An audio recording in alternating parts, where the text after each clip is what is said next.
July 1947, Roswell, New Mexico. Wreckage found in the desert outside this small town is believed by many to be a UFO. The question is, are UFOs real? The answer is yes. For years, controversy has grown about what really happened here that summer night.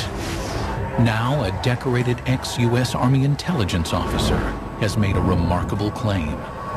He says that not only are UFOs real, but that the U.S. military harvested advanced technology from them. He knows this, he says, because he held the technology in his hands and saw alien bodies from the Roswell crash. The humanoid-type body came from the Roswell area where there was a crash in 1947.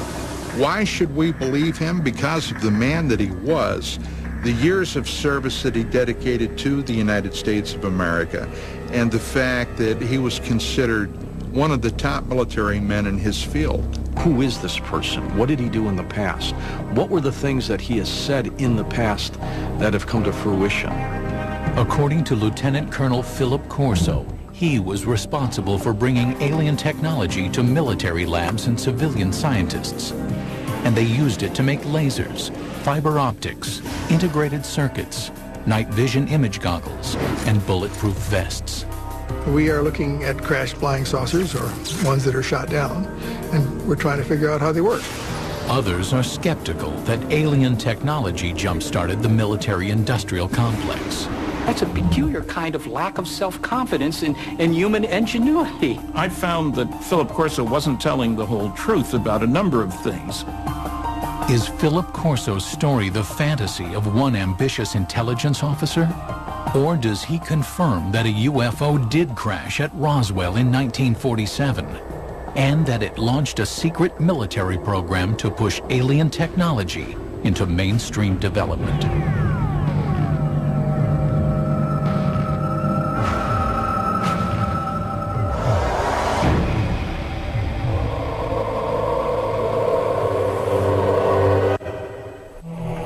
Summer 1947.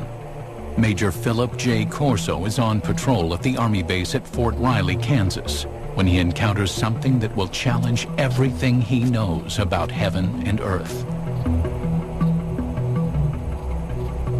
Corso was a career military man, a respected intelligence officer, and an artillery commander with his finger on the nuclear button. But inside a crate in a deserted building, Corso swore was a being from another planet.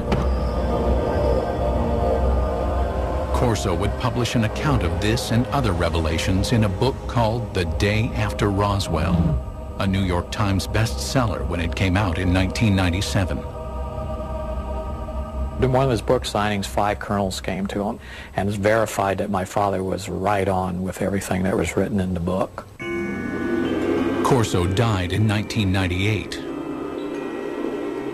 But the material he presented in his book is still controversial. Now, for the first time, the full story of his military career and his startling UFO allegations are being told on television. 1942, the year after the Pearl Harbor attack. Philip Corso, a small-town boy from Pennsylvania, is drafted into the Army. During World War II, he trains as an intelligence officer, and afterward, at the age of only 29, Corso becomes a spy hunter in Rome. His mission, to seek out and terminate Soviet agents. When the United States Army occupied Rome, what they wanted to do was make sure that the post-war government would be a friendly government, not a communist government. A position with a lot of authority behind it. The man was regarded as an up-and-comer. By April of 1947, Corso returns to the United States for additional training at the U.S. Army's intelligence school at Fort Riley. 3 months later, in July 1947, comes that fateful night when he claims he has the encounter that shakes him to his core. 32-year-old Corso is the post-duty officer, an assignment that puts him in charge of security at the base. That evening, Fort Riley is buzzing with rumors. 5 trucks containing debris from a mysterious aircraft accident in Roswell, New Mexico, have arrived at the base in Kansas. Corso, with his training as an intelligence officer, is intrigued by the shipment. At about 11 p.m., Corso says he enters the building where the Roswell shipment is stored. A guard on duty tells Corso that he has already looked into one of the crates making up the shipment and cannot comprehend what he's just seen. Corso then says he has a look for himself. And he sees these, they look like coffins. They're little, they're like kid coffins. Can't figure out what that is. So he goes and he picks up the tarp. It looked like a thin body, and a humanoid was a sort of a big head on it, and eyes, but not too long, and not the shape of it was not as wide, as I say, as our bodies are. Corso says this was his first encounter with extraterrestrials, but it would not be his last, nor his most significant. Later, he would be given top-secret files and alien artifacts that, he claims, would generate a new technological world order. But in 1947, that day was still a decade away.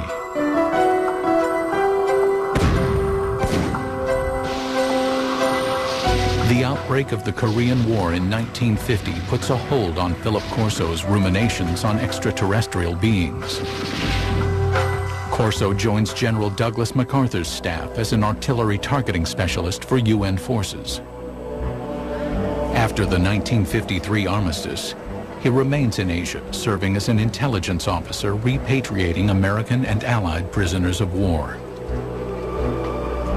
I came to know Phil Corso because he had been a special projects officer in the Far East Command for prisoners of war under MacArthur, and then later held the same role and capacity for the National Security Council as a staffer in the Eisenhower White House. According to his military records, in July of 1953, Corso is promoted to the rank of lieutenant colonel.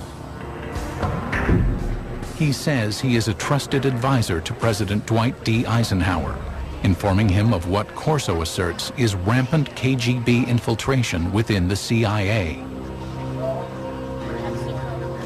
And Corso was screaming about this in the National Security Council to Eisenhower. Corso states that Eisenhower rewards him with his own combat command. In 1957, military records confirm Corso is placed in charge of an artillery battalion at Red Canyon Missile Range.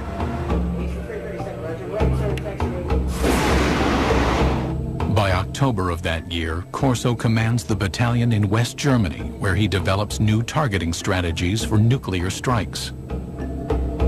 He's shown he can do the one thing, he'll follow orders, but he's shown initiative. He had sole command of a nuclear weapons battery. Now, in the event that war would have broken out with the Soviet Union in the 50s, when Corso was in Germany, he would have had sole authority to release his nuclear weapons. But after Corso returns from Germany, his career dramatically changes direction. The gifted intelligence officer, fearless spy hunter, and artillery commander who controlled the world's most powerful weapon now becomes a reservist in the National Guard.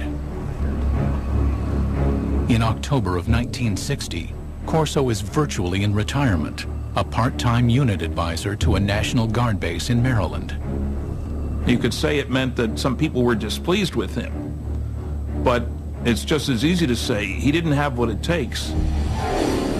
But Corso's supporters believe Corso is being groomed for his most important and most secret assignment. Now there is a big green hand running his career. That big green hand is the hand of Arthur Trudeau. Philip Corso has a powerful mentor in Lieutenant General Arthur Trudeau. A West Point graduate, class of 1924, Trudeau quickly gains a reputation as a forward-thinking officer, comfortable with high technology. In the Cold War era, he pioneers technological training for intelligence officers, and by 1958 is named Director of Army Research and Development. When Trudeau gets a chance to appoint a deputy, he brings Corso over, and thus begins Corso's stint in Army R&D. General called me and said, "Don, established Foreign Technology Division, and you're the chief of it. And you got an office down next floor under me."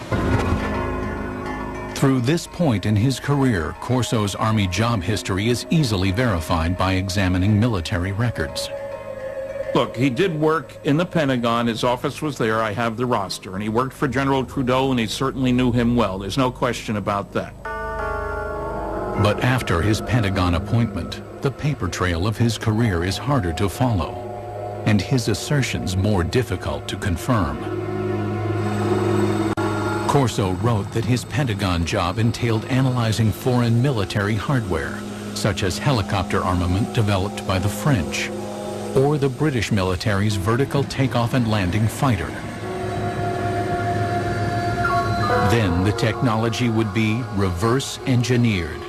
The military has had, over the years, a number of projects where enemy technological devices have been recovered by American forces.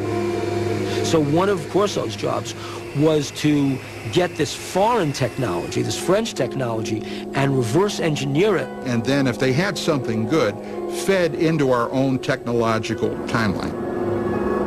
Reverse engineering plays a significant role in the spycraft of the Cold War era.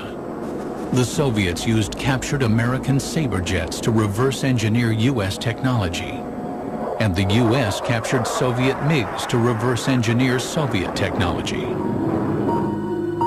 But if Corso's routine job involves examining technology from abroad, his task would soon change. Sometime after July 20th, 1961, Corso claims that General Trudeau calls him into his office and gives him an astounding directive. Examine technology captured from the 1947 alien spaceship crash in Roswell, New Mexico. Trudeau has a filing cabinet delivered to Corso's Pentagon office. Inside, Corso says, is proof positive of aliens visiting Earth and alien technology that Corso insists he will use to change the world.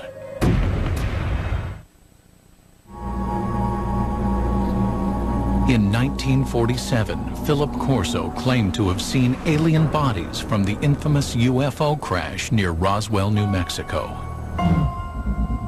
Corso's description is consistent with those who claim to be eyewitnesses to the crash. The aliens, according to these witnesses, were 4 small human-like beings with 4-fingered hands, thin legs and feet, an oversized head, and large almond-shaped eyes. These descriptions purportedly appear in these classified documents prepared by government investigators. To this day, the documents have not been authenticated.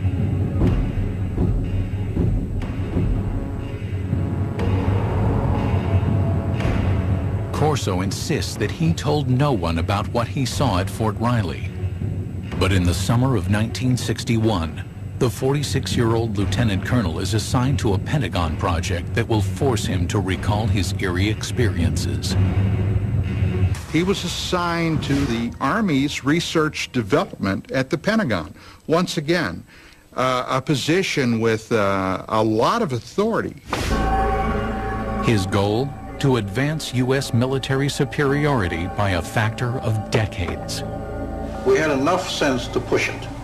We had the organization, and we had the money, and we had the brains to do it, and we did it. During the Cold War era, Corso says, there was great government concern that the Russians would gain access to the alien materials. Or worse, the aliens would use their superior technology to invade Earth. According to Corso, an ordinary filing cabinet contains the extraordinary artifacts of the Roswell crash.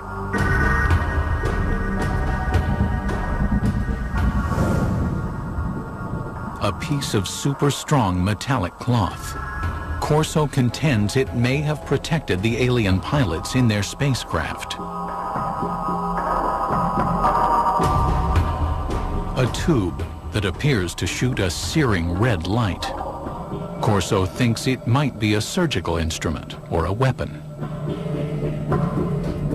An alien-made headband that, according to his military reports, might have been used to transmit thoughts or control the alien craft. An imprinted set of miniaturized circuits, perhaps a prefabricated microcircuit.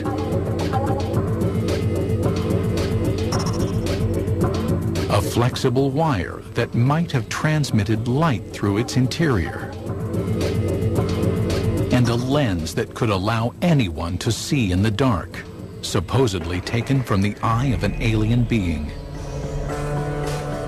To better understand the puzzling contents of the filing cabinet, Corso claims to immerse himself in classified government documents reporting on alien technology supposedly found at Roswell.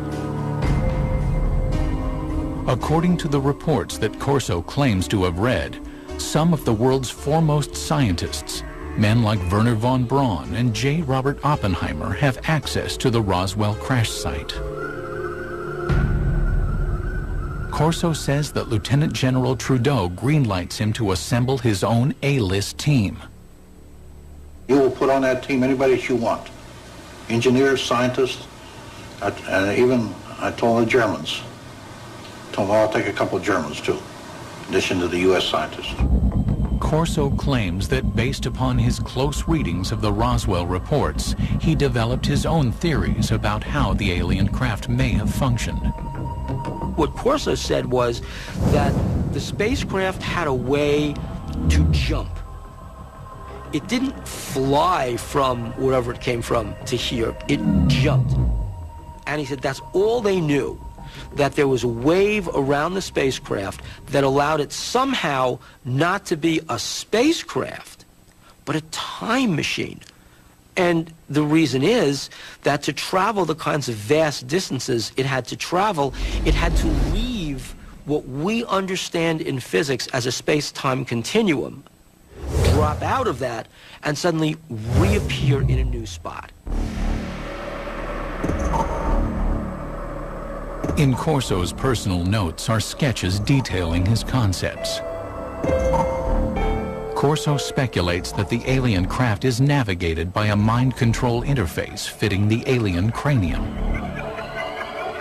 It seemed as though by revolving the headband around the alien brain drawings, you would match up the pickups on the headband with various parts of the alien brain. His background research complete, Corso maintains he is ready to move on to the next phase, distribution. He will hand off the alien technology he says comes from Roswell to appropriate defense contractors for development. Try to imagine what would happen if a spaceship crashed on Earth and there was a fabulous piece of technology and somebody like Corso pulled it out and gave it to research labs and said, here guys, figure out how this works. The result, Corso maintains, will lead to a complete reconfiguring of the world's most advanced technologies.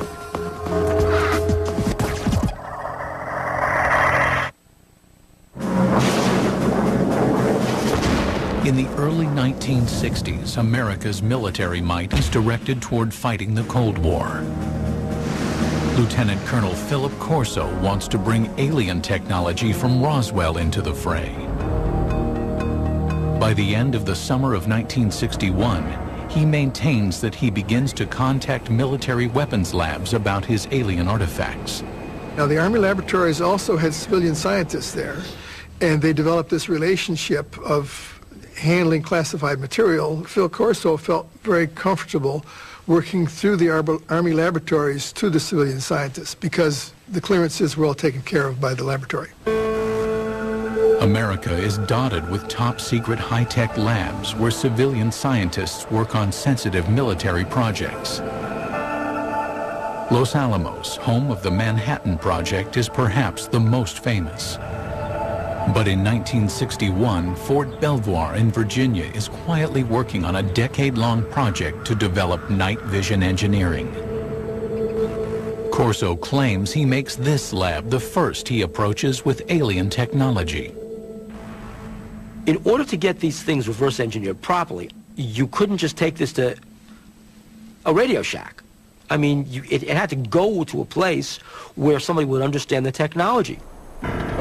According to Corso, Roswell eyewitnesses report that the alien craft has image-intensifying technology.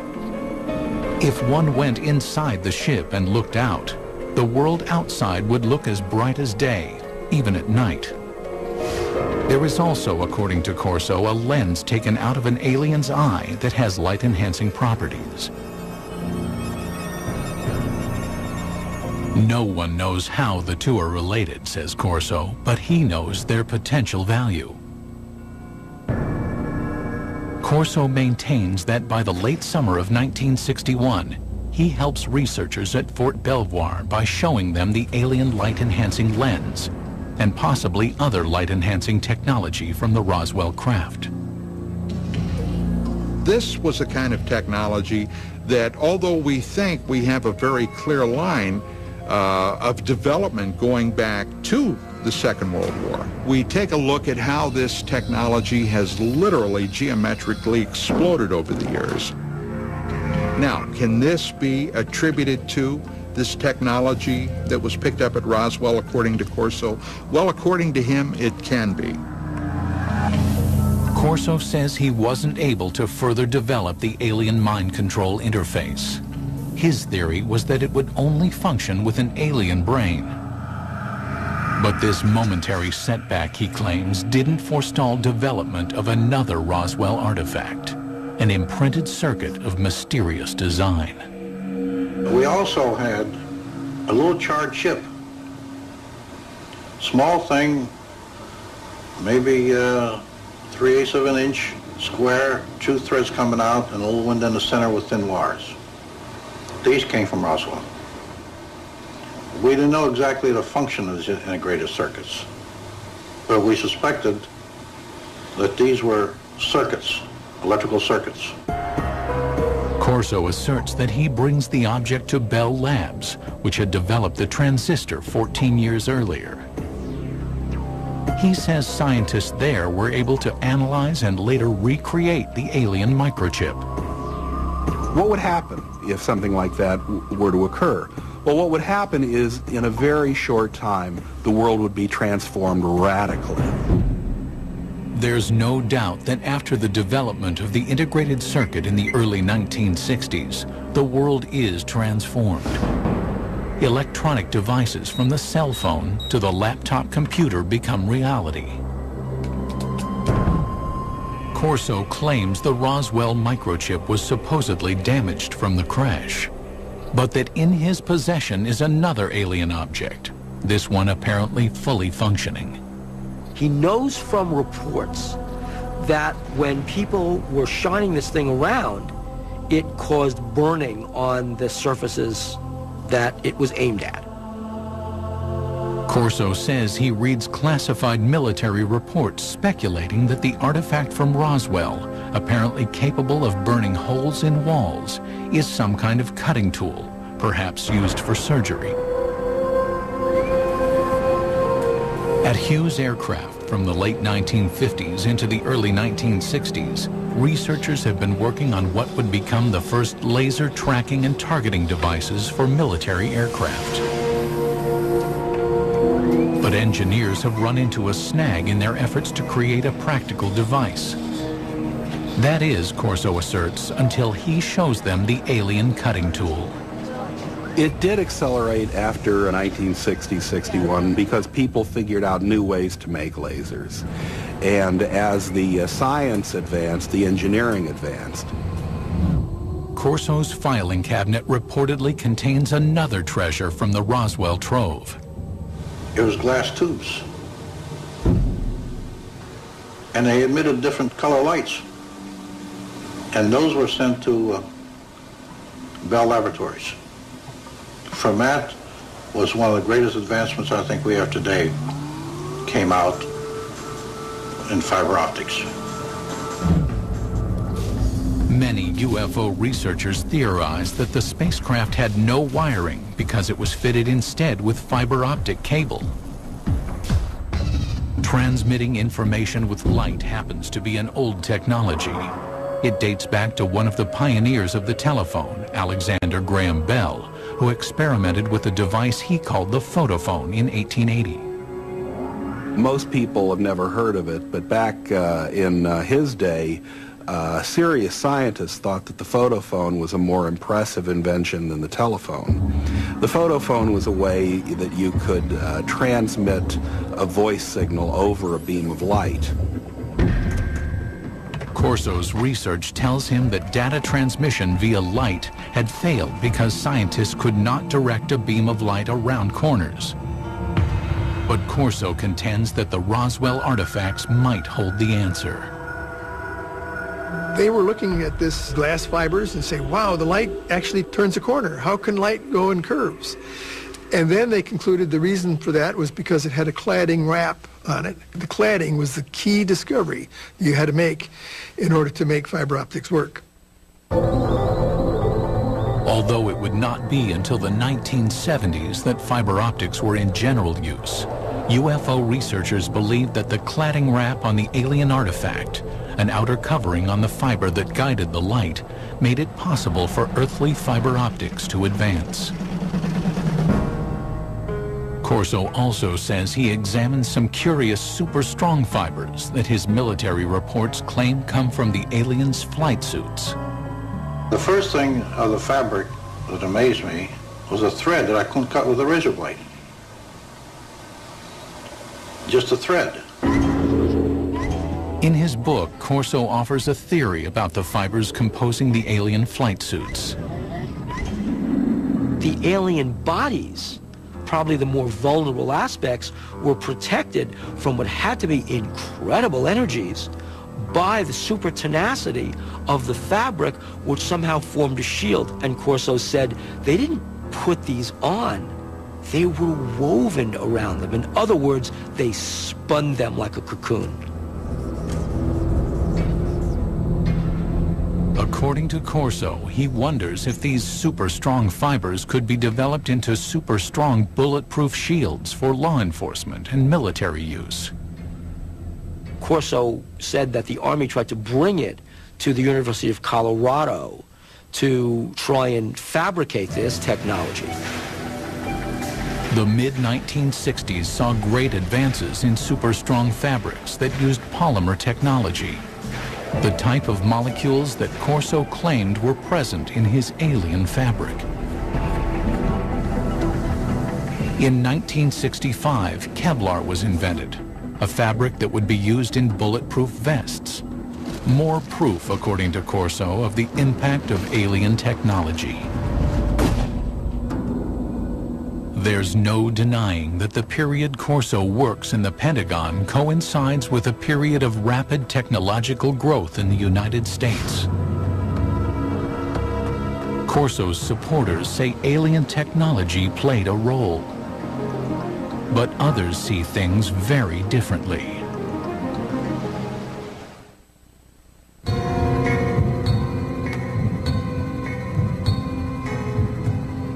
In his best-selling book, The Day After Roswell, Lieutenant Colonel Philip Corso claimed to introduce alien technology from the 1947 Roswell crash to the American military's technological agenda. But others say that the scientific leaps of the 1960s were not made by one hero, and not with the help of aliens. It's nice to think in terms of one heroic person leading us into the new world of far-out technology learned from saucers. That sounds great. But having worked on a whole host of big research and development programs, that isn't the way it works. Look, on the aircraft nuclear propulsion program, we employed 3,500 people. 1,100 of them were engineers and scientists. We were spending $100 million a year. That's the kind of effort it takes to develop new technology. And that was in 1958 dollars at that. Corso claims that the laser jumped from theory to practice after scientists examined the device found in the Roswell crash debris. But to science historians, that's science fiction. The laser is a good example of an invention that doesn't really have a single eureka moment where somebody gets a brilliant inspiration and then they go down into their basement workshop and 15 minutes later they've hammered together a laser. The laser really began back in 1951 when a physicist from Columbia University was taking a walk in Washington. That physicist was Charles Towns. And I woke up early in the morning worrying about it. Why hadn't we been able to get anywhere? It was before breakfast, so I went out and walked out in the park, sat down in the park. Suddenly I said, hey, wait a minute. We can get a whole collection of molecules all in excited states with excess energy. And I wrote down the numbers to see now, could I make it oscillate? And it took him 2 years and $50,000 in government grants before he could come up with the very first barely operable microwave laser. The first laser device used microwaves rather than light. The light-emitting version wasn't functional until 1960, 9 years after Professor Towns jotted down his notes. As for aliens jump-starting the process, No, aliens had nothing to do with the technology of the laser, nor do I. Unfortunately, I don't think aliens have given us any new information yet. while the laser's development was slow and steady, the integrated circuit advanced rapidly. But the greatest progress was made by scientists well after Corso retired. The real breakthrough happened in 1971 when a guy named Ted Hoff conceived of the idea of putting an entire microprocessor on one piece of silicon, a computer on a chip. Basically what happens in an integrated circuit is that you are controlling the flow of electrons, or actually in some cases the absence of electrons. Ted Hoff, known as the architect of the microprocessor, started working on integrated circuits in 1968. Hoff disputes Corso's claim that an alien chip captured from the Roswell crash made an earthly version conceivable. If you have a crash scenario, there's presumably damage done. And that damage may make the device even harder to analyze. And even if you had the device, you'd really want a context. If you had seen this device in those days and had no context to put it in other words, what's it used for, you'd even have less chance of understanding it. Hoff also says that to reverse engineer an integrated circuit, as Corso claimed happened in 1961, you would need a scanning electron microscope, which was not invented until 1966. Even looking at devices today, the resolution of the devices are such that ordinary optical microscopes really don't reveal them. So you'd need something more sophisticated. I don't think at that time anybody would have been able to figure out what it was. Philip Corso also claimed that his alien fiber optics cable inspired scientists.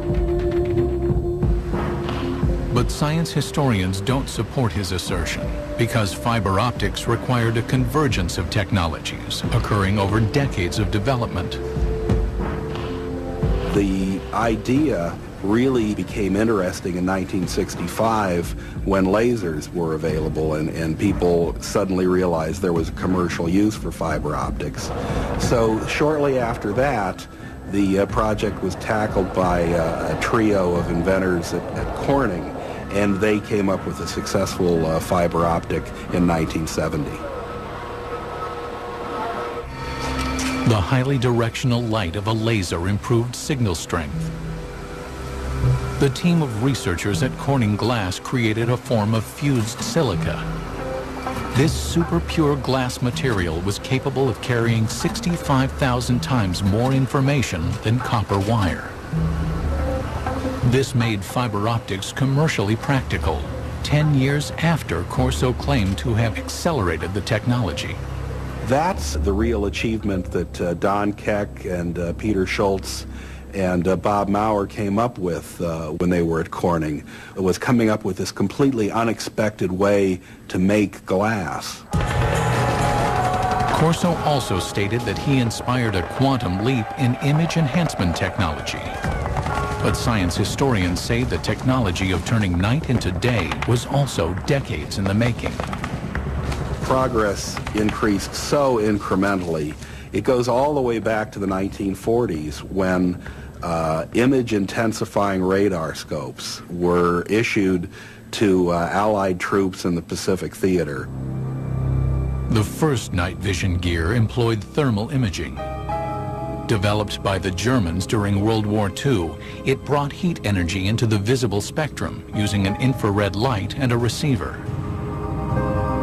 Then, by the early 1960s, William Spicer, a Defense Department researcher, had created image intensification technology.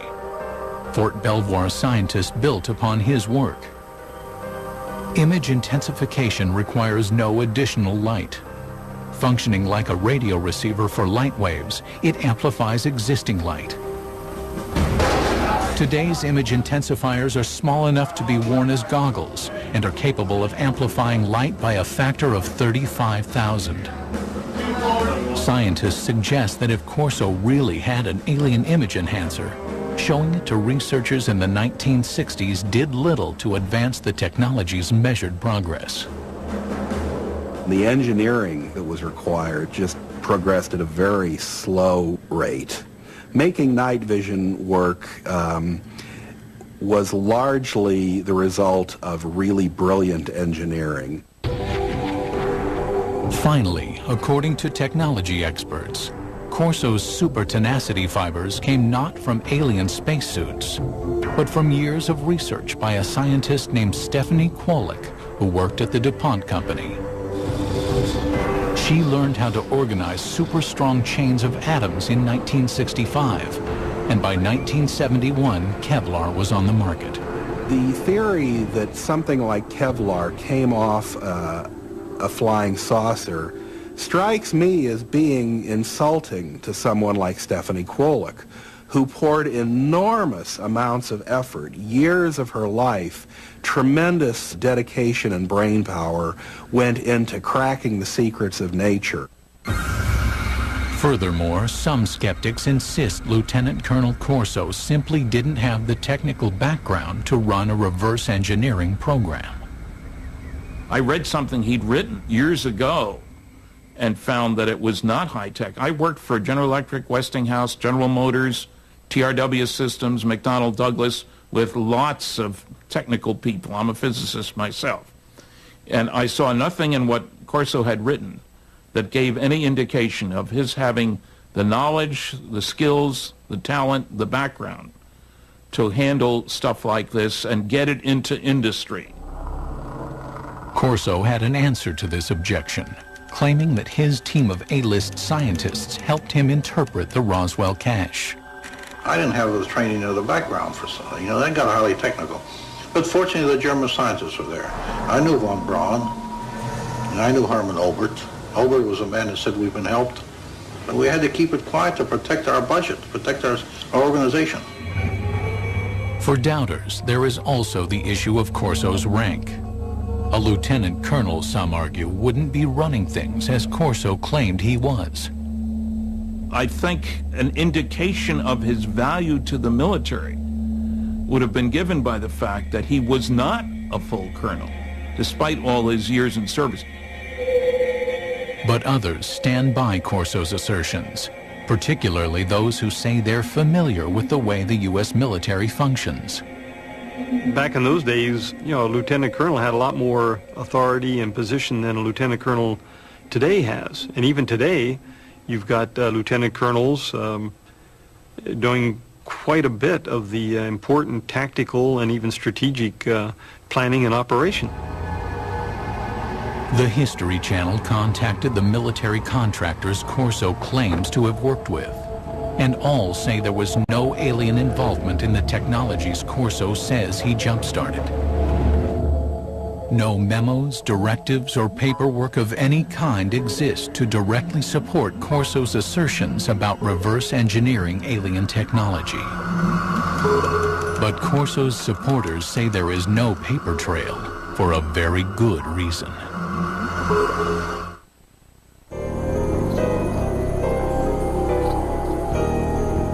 Among those who believe there was an alien crash near Roswell, there is consensus on one concept. The U.S. government systematically suppressed the truth. The government of the United States and other governments around the world have gone out of their way to keep that wrapped up inside a riddle that's smothered by an enigma. Philip Corso says he also had to keep his reverse engineering program under wraps. We couldn't discuss it. We made a decision. It cannot be discussed outside of us. We're doing good. We have the authority, we have the money for our R&D projects. Well, that's fine. Let's keep it that way. Let's not get mixed up in the murky area of whether they exist or not. As for Corso's contributions to the advancement of science, skeptics say that the technology he claimed to have pushed forward was ready to emerge anyway. As proof, they offer up the mind control headband, one alien technology that Corso did not claim to develop. Today, it's well on its way to becoming a reality without his help. Since the 1970s, scientists have been experimenting with using EEG readouts of brainwaves to provide feedback and change behavior. It's now possible to use EEG feedback games like this one to learn how to manage brain states. But mind control technology has advanced even further than that. Going to open the first email, which says congrats. It says in 2004, researchers received FDA approval to test tiny brain implants designed to allow disabled people to control computers using their thoughts. Next, I'm going to paint a circle.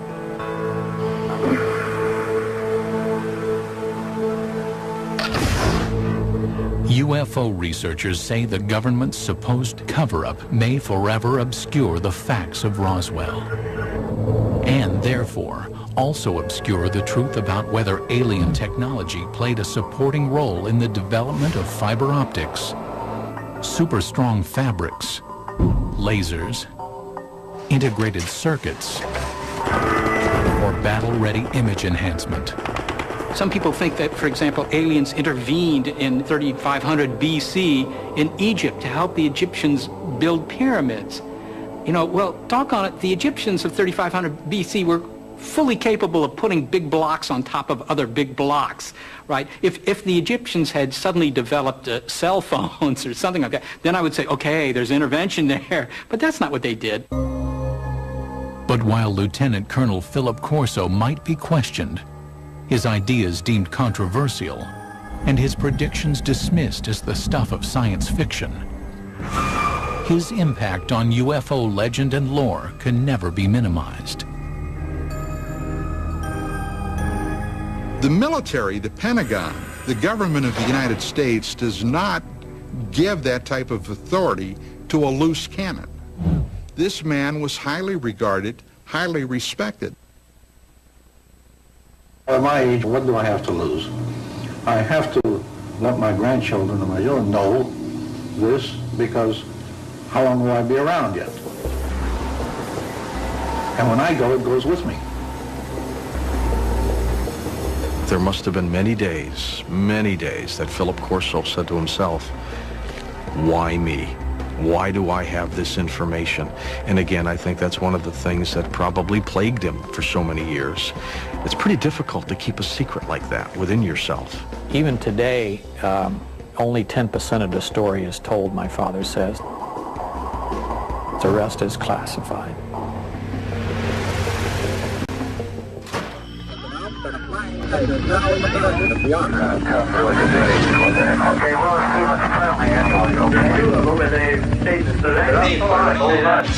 Oh my God, I know that's a plane. Oh, Jesus, please be a plane. What the hell was that? Midway across the Hercules circular? Yeah.